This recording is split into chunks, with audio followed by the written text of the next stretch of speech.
Well, hello again, everyone, and welcome to what is now the 8th installment of Ranking Records. Today, we're going to look at one of my favorite bands of all time, The Band.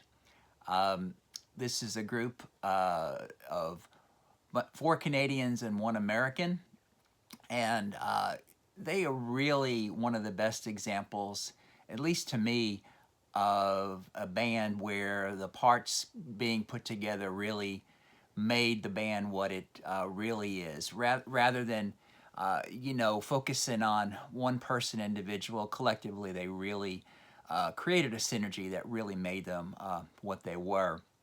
Now, the band, just a little bit of history. Robbie Robertson was the main songwriter and lead guitarist.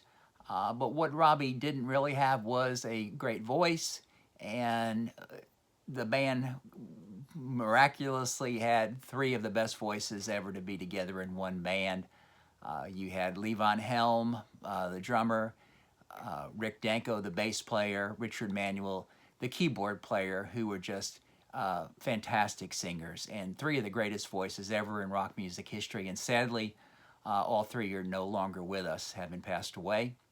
And the 5th member of the band was the amazing Garth Hudson, just a fantastic keyboard player. Now, I was very fortunate to get to see the band live. Saw them in stadiums, arenas, and even in some small theaters near the end of their career together as the band. Just what a fantastic live band. One of the best that you'll ever see. Although we're not going to include it in our rankings today, Rock of Age is just a fantastic live record that they put together that I really think you need to check out. And then also, the band wound up in the incarnation of the original 5 with a very famous concert I'm sure you're familiar with called The Last Waltz. And again, just a great documentary. Man, I think it says at the start of the Last Waltz video, play it loud or play this loud, something like that. And man, you really got to do. I just love going back to those live band performances and really cranking them up. Now, one thing to say about the band, Robbie Robertson is still around today. And, there's just been a lot of tension, about the disharmony in the group. As the main, songwriter, there was some arguments going back and forth about him, being too zealous and taking the songwriting credits at the expense of the band. And then he defended it, saying, "Oh, I helped them out financially, and that's why I bought their publishing rights." And, just a lot of squabbling back and forth. And, I don't know that it's important to know the truth, but, it's out there. But there are 2 really, really good books. I love to plug books that you really, I recommend reading. The first one to come out, and this came out, quite a few years ago, Levon Helm's book called This Wheel's on Fire. Just a great story of the band. Their early days, they started out playing in Canada in clubs, were notably the backup band for Ronnie Hawkins, great sort of R&B country singer. And then, of course, as I'm sure you're familiar with, they became Bob Dylan's backing band, and that's actually where their name came from, because being referred to as Bob Dylan in the band, they just kind of took the band name to carry on. And then just a few years ago, Robbie Robertson came out with his book, Testimony. Fantastic book. The one thing I really like about this book, it is one of the best rock and roll biographies that I have ever read, insofar as just his memory of facts. I mean, the details and facts in this book are just remarkable, and it's just very fascinating in that regard. But, you're going to hear 2 sides of the story here about all the squabbles about money and, who wins, who cares.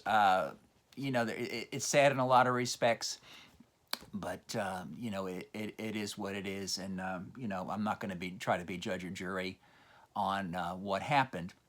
Now, I want to just set a little bit of a ground rule here, and we're just going to look at the albums that they did in the original lineup of the main 5 members.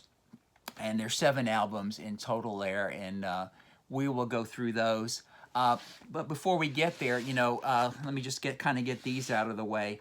That after the band broke up with the last Waltz, they did get back together without Robbie, and there were 3 albums that came out, and they're good records. I just don't feel that it's fair to compare them to the earlier days, because they're a lot different. There's a lot more cover versions on here than you would have without Robbie's songwriting. But there was Jericho, which is really good insofar as it's got a great Levon Helm rendering of Bruce Springsteen's Atlantic City. Guess, in my opinion, the best post-Robbie track that they recorded. Then there was High on the Hog, and then there was Jubilation. So the band did carry on quite some time without Robbie. I got to see him once, and I thought they were fantastic. They even carried on after Richard Manual died. He was the first to die. Then when Rick died, just kind of rounding up how the band wound up, Levon made a great resurgence after recovering from cancer, and played quite a few shows after that. I saw him a couple of times here in Nashville. I thought he was great, and until he finally passed away a few years ago. But let's get into the 7 albums. Number 7, it's kind of easy to put this one at the bottom. This was called Islands, which was their last release with Robbie, and this wasn't so much of a meant-to-be album as it was just a collection of things that they had lying around. The goal was to get out of their recording contract with Capitol Records so the last Waltz could be released on Warner Brothers, which it was. Notably on this record, though, 2 songs I'd like to point out. Robbie wrote a great Christmas song, "Christmas Must Be Tonight," which we hear a lot seasonally, and I think it's a very good song. And finally, the other thing I'd like to mention on this record is Richard Manual does a fantastic version of Georgia on My Mind. It's just beautiful, and if I remember correctly, they did it on their Saturday Night Live appearance, which I believe came right around the time, maybe just before the last Waltz, and if I recall correctly, it was done in tribute to our new president, who came from that state of Georgia, Jimmy Carter. Okay, now this gets kind of hard here. Well, number 6 is kind of falling in this slot simply because it didn't contain any original material, but it was an album I really loved at the time, and that's a record they did of all cover albums called Moondog Matinee. The title, Moondog Matinee, comes from the name of Alan Freed's radio show out of Cleveland, in the late 50s, where a lot of these songs were originally played. And just some great playing, some great singing on this record. I really enjoy this record. And I guess the position here is only due to the fact that it's a covers album. My favorites, Mystery Train, a beautiful, great version of that song with some really great musicianship. I've always loved Rick Danko's take on the old Lieber. Was it Danko or Manual? I can't remember now. I'm embarrassed. But the take on the old Lieber Stoller song by the Coasters called Saved. Ain't Got No Home. The Great Pretender. Great singing, great playing of a lot of songs that were meant a lot to the guys. Now it gets really tough because these 5 albums are all classics, each in their own right. But at number 5, I'm going to go with Cahoots. And again, I'm not going to give you any really detailed descriptions why I rank some better than the other. It probably has to be with just songs that I like better and more meaningful to me. But I think these all hold up real well. Let me throw out a mention real quick that all the albums, all the CDs here in my collection are the remasters that came out on Capitol. They were all put together by my good friend Andrew Sandoval. Andrew did a great job. He's a big fan of the band. I know he spent a lot of time working with Robbie Robertson on putting these together. They sound fantastic. And in addition, Andrew just says I call him a prospector. He's a prospector who loves to listen to reels and reels of tape and find these great outtakes and alternate takes. And so these are really what should be in your collection if you're collecting the band. But the best track on here, of course, the lead-up track, Life is a Carnival, one of the band's West Knoll songs, just a fantastic tune. Another interesting thing on this record is the song called 4% Pantomime. which was a co-write between Robbie and Van Morrison, and Van Morrison also sings on the track.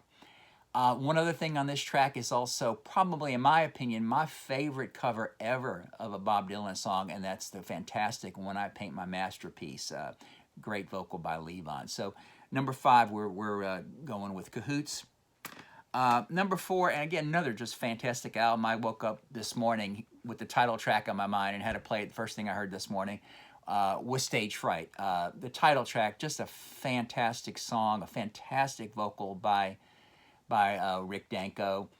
It's also got on here W.S. Walcott, Medican Show, Daniel and the Sacred Harp, just some great songs. A little quick aside on Rick Danko.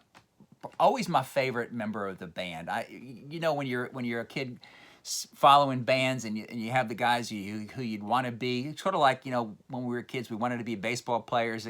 You know, when we wanted to be musicians, and Rick Danko was always one guy I thought would be so cool to be. He just looked so cool playing bass, and he was such a great singer.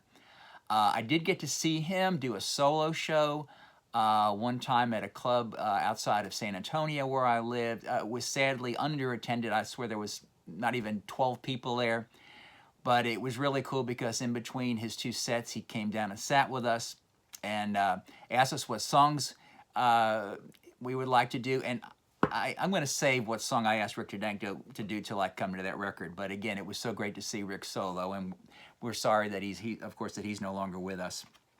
And it's right here on this next album, as a matter of fact. Number 3, Northern Lights, Southern Cross, the band's last album before the Islands, quote-unquote, compilation. What a great record, and being later in their career may surprise you that I picked this one, but I just think it has some classic band cuts in there. And you know, one of the things that we love about Robbie Robertson was his ability to write great songs in this sort of his literary historical style, and probably my favorite song in that genre is on this record, and that's Acadian Driftwood. And that's the song that I asked Rick to sing. Actually, on the record, it's a beautiful display of the 3 different vocalists, you know, with both he, Richard, and Levon trading vocals. And when I asked Rick to do it, his reaction to me was, "Do you know all the words?" And of course I didn't, and sadly he didn't. But he got up there and he started his second set honoring my request and did about you know, a third of the song, and it was fantastic to hear him do that. Also on this record, you know, a song that really became one of I think the most popular live songs for the band in the later days. So that's Levon Helm's vocal on Ophelia. And gosh, you know, really getting back to my raves about Danko and his singing, just the fabulous, It Makes No Difference. Such a beautiful song, and I love that line about it's like the dealer said about the old love letters, just read them and weep. I didn't get it exactly right, but what a beautiful lyric by Robbie there, and sung just so beautifully by Rick. I guess I bragged enough about all 3 vocalists. I didn't want to leave them out. I really just love each of them individually, what they had done.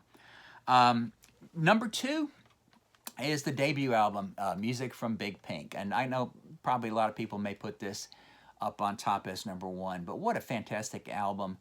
You know, it's got, you know, this was kind of really following on the heels of when they worked with Dylan on the Basement tape, so there's a big Dylan influence on here. You know, they do I Shall Be Released, which was around that time. Dylan wrote it around that time. Also a co-write we did with Danko of This Wheel's on Fire.